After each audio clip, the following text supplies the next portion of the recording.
সুপ্রিয় দর্শক ও আমার প্রিয় ছাত্রছাত্রীরা, যে আমরা স্পর্শক আমরা আগের উপপাদ্যটাই করেছি। স্পর্শক কাকে বলে? যখন কোনো বিন্দুতে স্পর্শক কথাটার অর্থই হচ্ছে স্পর্শ করে যাওয়া। তো আমাদের এই উপপাদ্যটা কি আছে? বৃত্তের বহিস্থ কোনো বিন্দু থেকে, তো বৃত্তের বহিস্থ কোনো বিন্দু থেকে আগে বৃত্তটা আমাকে আঁকতে হবে, তবেই না বাইরের কোনো বিন্দু পাবো। তো এই হচ্ছে বৃত্ত।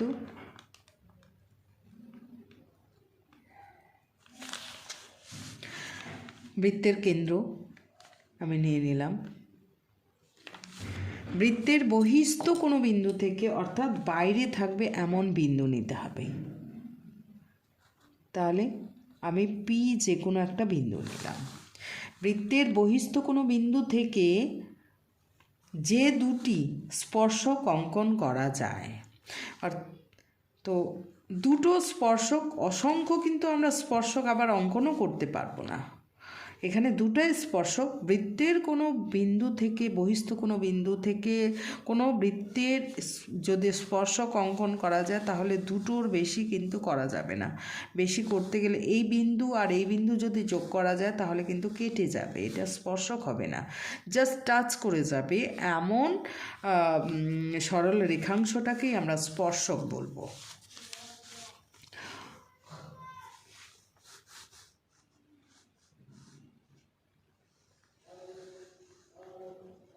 আচ্ছা, এই জায়গাটা ঠিক আছে, এই জায়গাটা স্পর্শকটা হবে।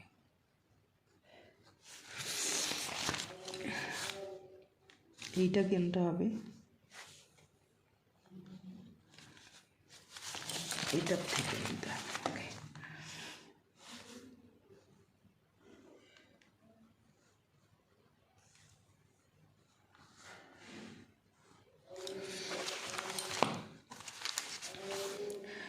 তাহলে হচ্ছে বলছে বৃত্তের যে দুটি স্পর্শক অঙ্কন করা যায়, তাহলে দুটা স্পর্শক এ বিন্দুতে টাচ করলো এবং আরেকটা মনে করো এখানে বি বিন্দুটা রয়েছে, বি বিন্দুটি টাচ করলো।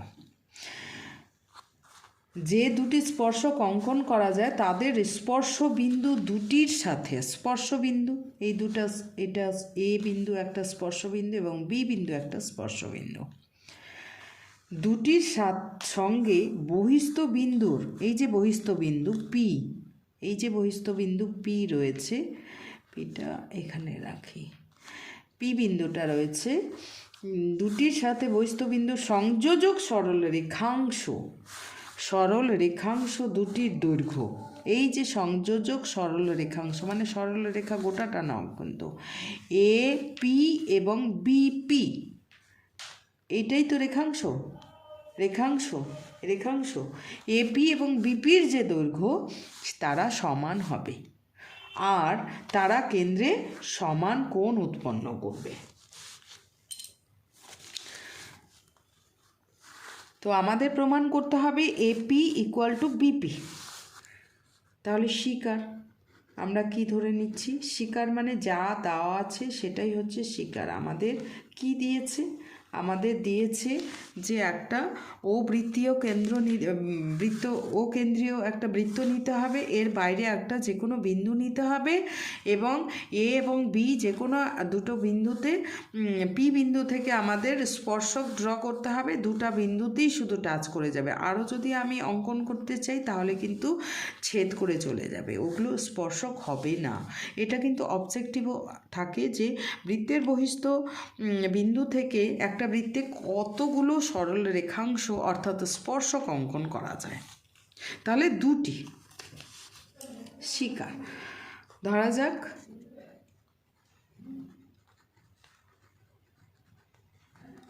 ও কেন্দ্রীয়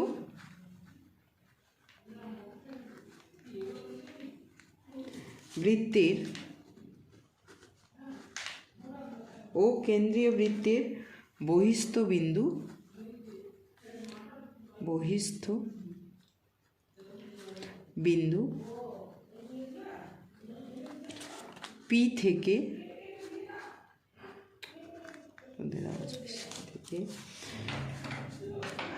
এপি এবং এপি এবং পিবি দুটি স্পর্শক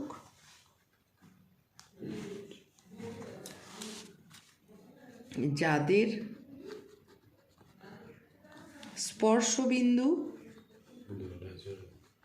স্পর্শবিন্দু এ ও বি।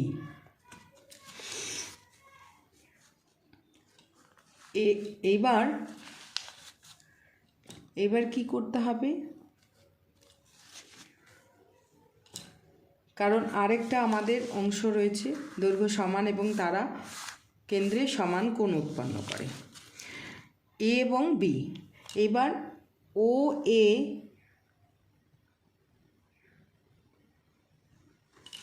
এবং ও বি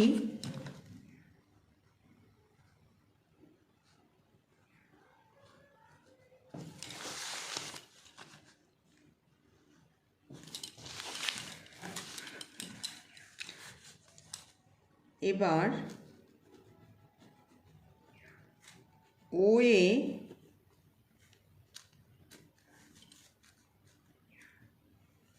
এবং ও, এভাবেও লেখা যায়, ও এ এবং ও বি যুক্ত করায়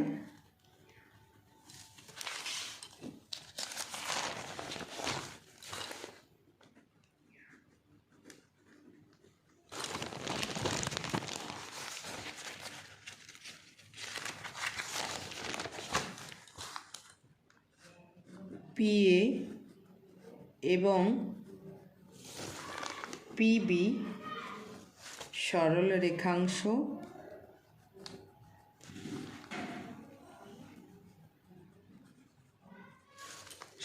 রেখাংশ দুটি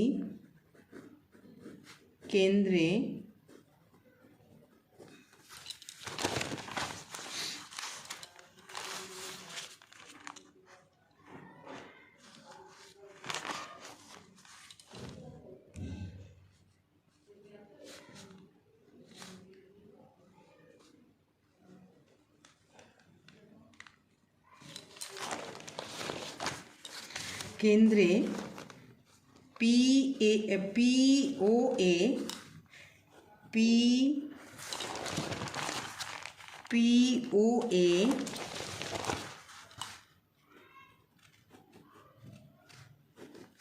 এবং পি ও বি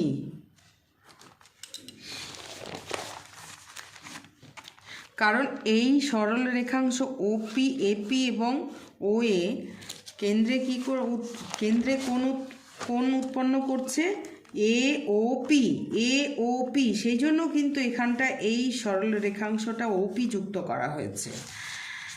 পি ও বি দুটি সরল রেখাংশ দুটি কেন্দ্রে পিও এ এবং পিও বি কোণ উৎপন্ন করেছে।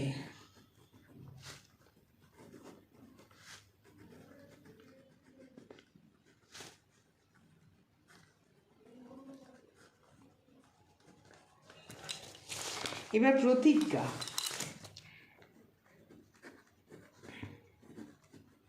কি প্রমাণ করতে হবে? এই যে এই লেজটা আছে, এই জায়গাটা সংযোজক সরল রেখাংশ দুটির দৈর্ঘ্য সমান। তাহলে কোন সংযোজক সরল রেখাংশ দুটো কোনটা? এপি এবং বিপি, এরা সমান। এবং এই যে কোণটা, এই কোণ আর এই কোণটা, এই দুটো কোণও সমান হবে। প্রতিজ্ঞা, প্রমাণ করতে হবে যে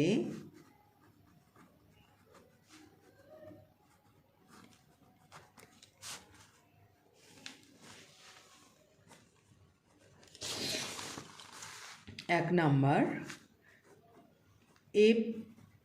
এপি বা PA equal to AP equal to BP, এবং দুইটা প্রমাণ, এবং পিও এ ইকুয়াল টু পি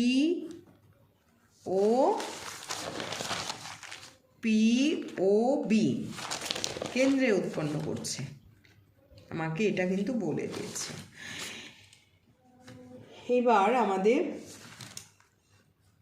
এখানে অঙ্কন কিন্তু ওপি আমরা যুক্ত করে দিয়েছি, না হলে তো কেন্দ্রে কোণ কিভাবে উৎপন্ন করবে? কারণ হচ্ছে এই বিন্দু এবং এই বিন্দুর সংযোজক কেন্দ্রে কোণ উৎপন্ন করার কথা বলা হয়েছে। এইবার হচ্ছে প্রমাণ।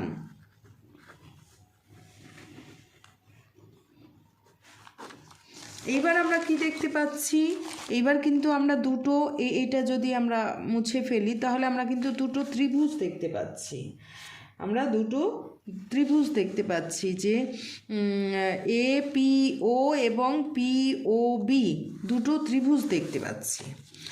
আরেকটা জিনিস আমাদের আগেই করে রাখছি যে এই যে এরা তো স্পর্শক, এই বিন্দুতে এইটা স্পর্শক, এটা স্পর্শক, এটা এ বিন্দুতে স্পর্শক এবং বি বিন্দুতে স্পর্শক। আর এও এবং ও বি দুটাই কি স্পর্শ বিন্দুগামী ব্যাসার্ধ, স্পর্শ বিন্দুগামী ব্যাসার্ধ। আমরা আগের উপপাদ্যতে জানি যে কোনো বিন্দুতে স্পর্শক এবং ওই বিন্দু গামী যে ব্যাসার্ধ তারা পরস্পর লম্ব। এটা কিন্তু আগের উপপাদ্যে আমরা জেনেছি। তাহলে এপি এবং বিপি, এপি এবং বিপি স্পর্শক।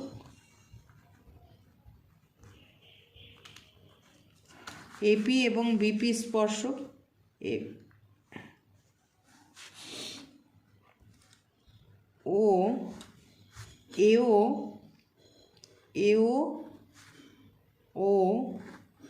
ও বি স্পর্শ বিন্দুগামী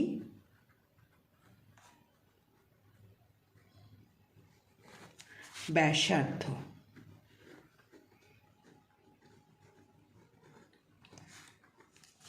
যদি স্পর্শক এবং স্পর্শ বিন্দুগামী ব্যাসার্ধ আমরা আগের উপপাদ্যে এরকম করে পড়েছি যে এরা কি হবে? পরস্পর লম্ব হবে 90 ডিগ্রি। অতএব 90 ডিগ্রি মানে কোনটা? এই কোণটাও 90 ডিগ্রি হবে আর এই কোণটাও কিন্তু 90 ডিগ্রি হবে। এটা আমরা লিখে রাখলাম।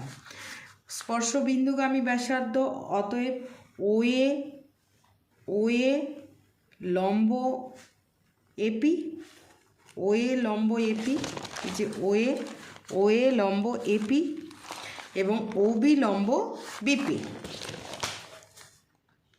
লম্ব বিপি। লম্ব মানে কি? সুতরাং এটা আমরা কোনটা ঠিক করে দিতে পারি? পিএও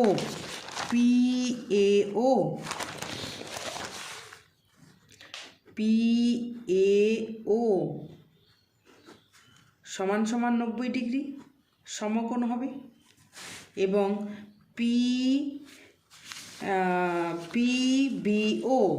বিও সমান 90 ডিগ্রি। এটা আমরা আগের উপপাদ্য অনুযায়ী একটা জিনিস কিন্তু আমরা মিল পেয়ে গেলাম। এইবার আমাদেরকে যদি বলি এ ও পি ত্রিভুজ, দুটো আমরা ত্রিভুজ পেয়েছি। অতএব ত্রিভুজ, পরের পেজে যাই, ত্রিভুজ এওপি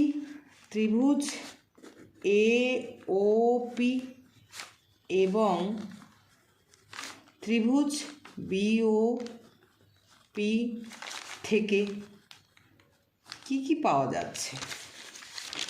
তাহলে এওপি এবং বিওপি ত্রিভুজ থেকে আমরা এখানে দেখে নিলাম যে এই কোণটা আর এই কোণটা সমান। এই কোণটা আবার লিখবো আমি পরপর করে লেখার জন্য।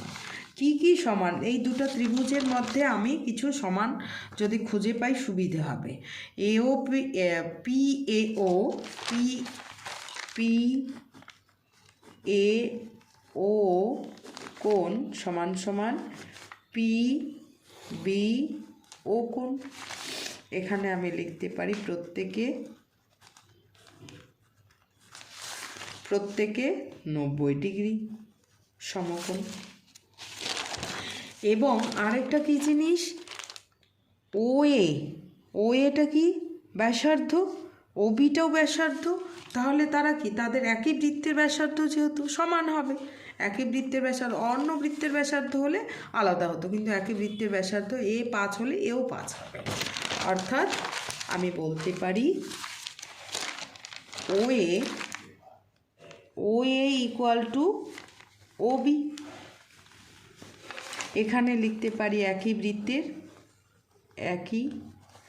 বৃত্তের ব্যাসার্ধ, সেই জন্য তারা সমান। এরপর আরেকটা জিনিস কিন্তু আমাদের সমান দেখা যাচ্ছে। কোন জিনিসটা? এই যে এটা কমন দেওয়াল, দুটা বাড়ির কমন দেওয়ালটা যদি দুটা ঘরের দেওয়াল বা দুটা ত্রিভুজের একই, এই যে এ ও পি এবং পি ও বি এই ত্রিভুজের কমন দেওয়াল, সাধারণ বাহু এটাকে বলা হয়। এটা কিন্তু ওরও একটা বাহু, আবার এটারও বাহু। সুতরাং ওপি সাধারণ বাহু, আমরা কি লিখব? ওপি সাধারণ বাহু।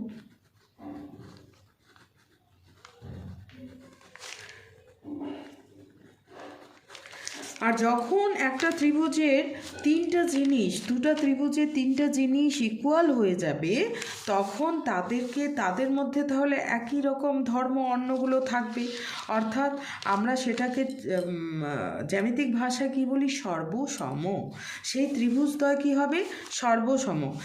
দুটো ছেলের মধ্যে যদি মোটামুটি 3টা চরিত্র বা মিল থাকে, তাহলে তাদের কিন্তু অন্য গুণগুলো একই রকম হওয়ার সম্ভাবনা থাকে। তো এক্ষেত্রেও তাই, আমরা যখন ত্রিভুজের 3টা বিষয় আমরা সমান দেখতে পাবো, তখন তাদেরকে বলবো তারা সর্বসম ত্রিভুজ। অর্থাৎ এওপি সর্বসম এভাবে লেখা হয়, বিওপি যদি সর্বসম হয় তাহলে আমরা কি বলবো? যে অন্য গুণগুলোও তাদের সমান। তাহলে অন্য গুণের মধ্যে আমরা দেখতে পাচ্ছি যে তাহলে এই বাহুটা তো সমান, এই বাহু, তাহলে এই বাহু আর এই বাহু সমান হবে। অর্থাৎ AP equal to BP, AP equal to BP. এবং কোণগুলো তাহলে সমান হবে, বাহু সমান হলে কোণ সমান হবে। এই কোণটা, তাহলে এই কোণটা আর এই কোণটা নিশ্চয়ই সমান। তাহলে বলা যায় এ ও পি কোণ, এ ও পি কোণ সমান সমান বি ও পি কোণ। এটাই তো কেন্দ্রে উৎপন্ন কোণ, এটাই আমাদের প্রমাণ বিষয় ছিল। এই যে পি ও এ এবং পি ও বি, অর্থাৎ এ ও পি লিখলাম, পি ও এ একই জিনিস, और পি ও এ ওই কোনটাই, আগে পরে লিখলে অসুবিধা নাই, পি ও বি। তাহলে এটা 1 নম্বর এবং এটা 2 নম্বর আমাদের প্রমাণিত উপপাদ্যটা, আর কিছু লেখার দরকার নেই। খুব সুন্দর উপপাদ্য, একদম ভালো করে পড়লে শুধু সর্বসম আমরা প্রমাণ করব, তাহলেই পরেরটা প্রমাণিত হবে। Thank you.